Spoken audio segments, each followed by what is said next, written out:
I could either sit and point fingers and play it that way and not accomplish anything, or I can step back and go, okay, what about me can I better for the next relationship? How can I so I take don't go accountability? through this again.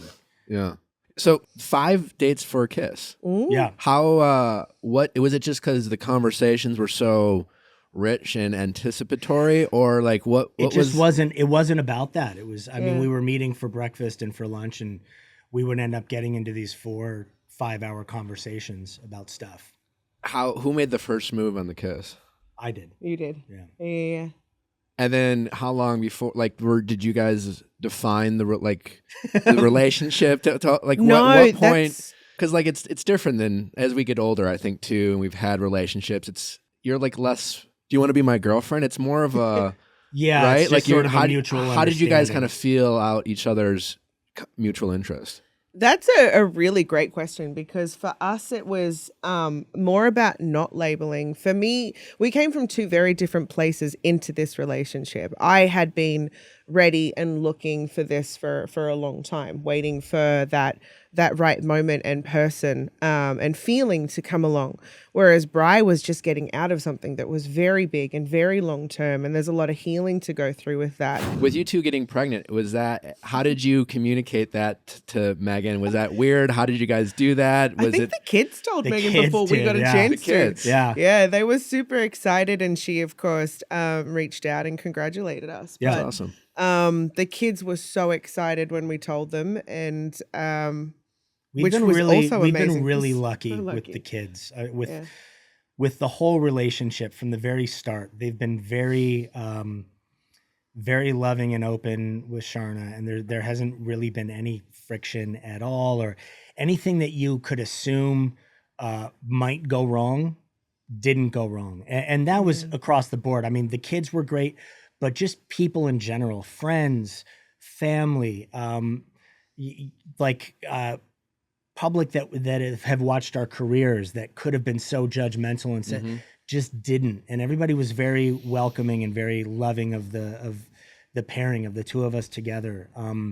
Yeah, it it's was really been cool. it's been a really great situation that way. That's great. Was it a challenge for you or even Megan too, when you guys start dating other people and then they're hanging out with your kids?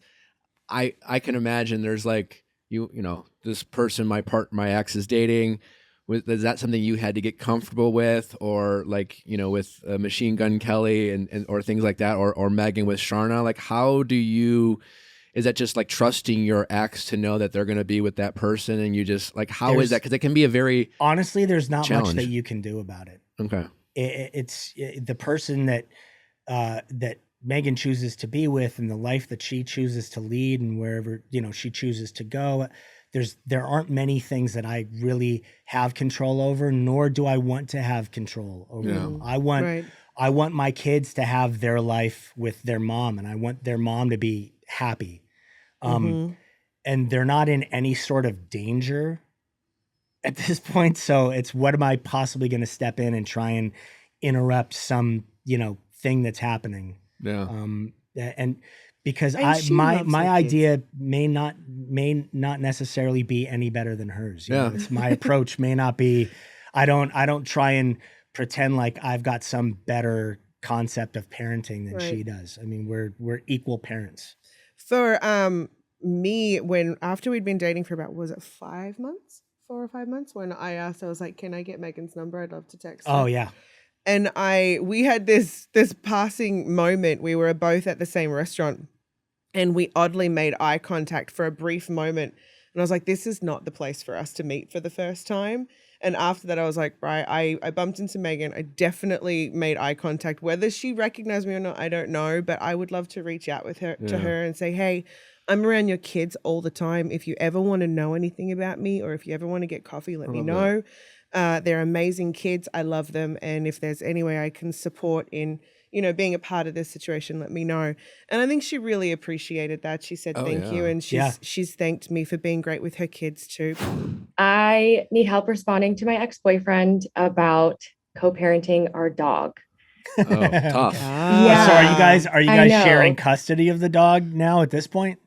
Well, so I know it sounds ridiculous. I think it's okay if he hates you. Your ex. Yeah, I can live with the bad juju, right? I don't think I there don't think is it would bad be bad juju. juju. I think Well, that I mean, because he's like, saying that I can Karma No, and all he'll that. he'll hate you and It's talk like, shit what? about you to his friends and his group of friends. He's gonna hate you and You'll- talk shit about you anyway. It Regardless. has Yeah. nothing to do with the dog. If you did everything he wanted in regards to the dog, he would find some other reason totally, to say he'd something. still have something else to say. Because it's not about the dog. He's pissed that you wanted out of the relationship and you got the fuck out.